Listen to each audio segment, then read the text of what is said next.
Bonjour tout le monde.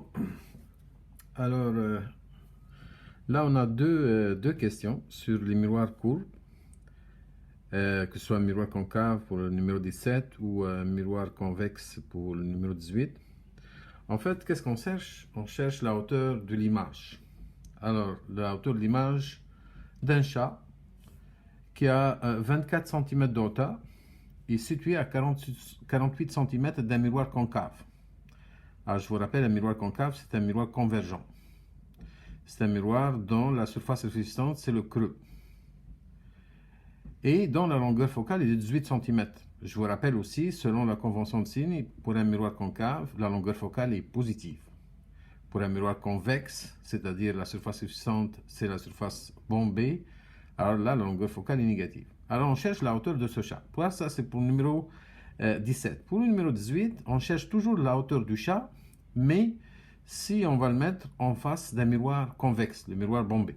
Alors, on va voir qu'est-ce que ça donne comme résultat. Alors, pour les données, donc on a un miroir concave ici. J'ai une longueur focale de plus 18 parce que je dois respecter la convention de signe utilisée. Alors, le chat, il est à 48 cm du miroir, donc DO égale à 48. Donc, on sait la hauteur de l'objet, qui est le chat. Et il est à une distance de 48 cm du miroir. Et on sait la longueur focale. Donc, on cherche HI. Alors, si on regarde bien nos formules, on a la formule de l'agrandissement. HI sur HO égale moins DI sur DO. C'est une double égalité qui nous permet de trouver la hauteur, par exemple. Alors, si je veux chercher HI, donc je dois l'isoler, c'est moins DI fois HO sur DO. Ça, c'est la formule de HI. Sauf que, si je regarde mes données, je connais la hauteur du chat, qui est 48, qui est 24 plutôt. Je connais la distance qui sépare le chat au miroir, c'est 48 cm. Mais je ne connais pas DI. Donc, si j'arrive à déterminer DI, je peux calculer la hauteur du chat. Alors, on a la deuxième formule, c'est 1 sur LF égale à 1 sur DI plus 1 sur DO. Donc, je dois isoler 1 sur DI, c'est égal à 1 sur LF moins 1 sur DO. Donc, 1 sur DI égale à 1 sur LF moins 1 sur DO, on a dit ça. Donc, 1 sur LF, c'est 1 18e, puisque LF est positif, moins 1 sur DO, c'est-à-dire moins 1 sur 48. Alors, on cherche un dénominateur commun, c'est 144. Donc, je garde toujours, je vais isoler 1 sur DI, ça donne 8 sur 144, moins 3 sur 144, ça donne 5 sur 144. Alors, DI, ça va être l'inverse de cette fraction. Ça nous donne DI égale à 28,8 cm. Donc, connaissant DI, je peux retourner à cette formule pour déterminer HI. Alors, je dois appliquer juste les données dans cette formule. Donc, HI égale à moins DI fois HO sur DO. Alors, tout est connu. Donc, DI ici, c'est 28,8. C'est tout à fait normal parce que ici, dans notre cas, on a un objet réel. Son image, elle est entre C et F. Donc, si on regarde bien la construction des images, on peut trouver que l'image, elle est entre C et F. Donc, je vous rappelle le cas ici. Si j'ai un objet en face d'un miroir concave, alors l'image est entre C et F. Elle est plus petite, elle est réelle. Elle est entre C et F. On a exactement le cas ici. Donc, voilà. On s'attend à avoir un DI positif. On l'a trouvé, 28,8. Mais la hauteur va être négative parce que l'image est renversée. Alors, en appliquant ces données, tout ce que je sais, là, je connais DI, on va le trouver. On connaît HO, on connaît DO. Donc, moins la valeur de DI c'est 28,8. C'est positif parce que l'image est réelle.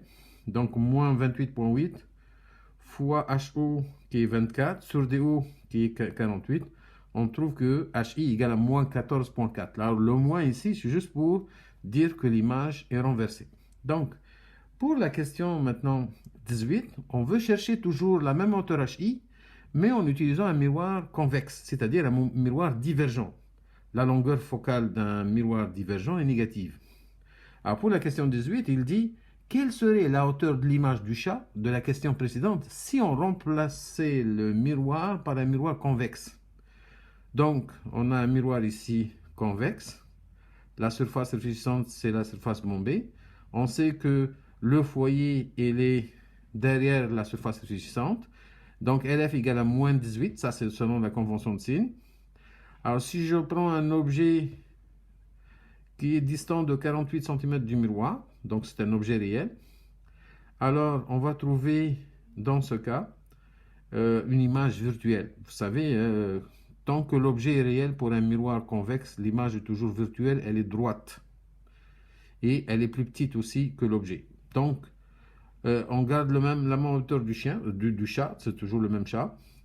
La seule chose qui change, c'est LF qui est moins 18. Et ce chat, il est toujours à 48 cm. On cherche HI. Donc, la même chose. On va utiliser cette formule de l'agrandissement HI sur HO égale à moins DI sur DO. Et je dois isoler HI égale à moins DI fois HO sur DO. Alors, puisque DI, on ne le connaît pas, donc on va chercher DI. Alors, je vous rappelle ici, là, si on se rappelle des constructions d'images, dans le cas d'un miroir convexe, on a toujours une image virtuelle. Donc, on s'attend à avoir un DI négatif. Alors, on isole le DI, c'est 1 sur DI égale 1 sur LF moins 1 sur DO, à partir de cette formule. Donc, 1 sur DI égale moins 1 sur 18, parce que 1 sur LF, LF c'est moins 18. Donc, ce qui change ici, c'est moins 1 sur 18, moins 1 sur DO, donc moins 1 sur 48. Le DO est toujours positif parce que l'objet est réel. Donc, on va avoir moins 8 sur 144, moins 3 sur 144, égale à moins 11 sur 144. Donc, le DI, ça va être l'inverse de cette fraction.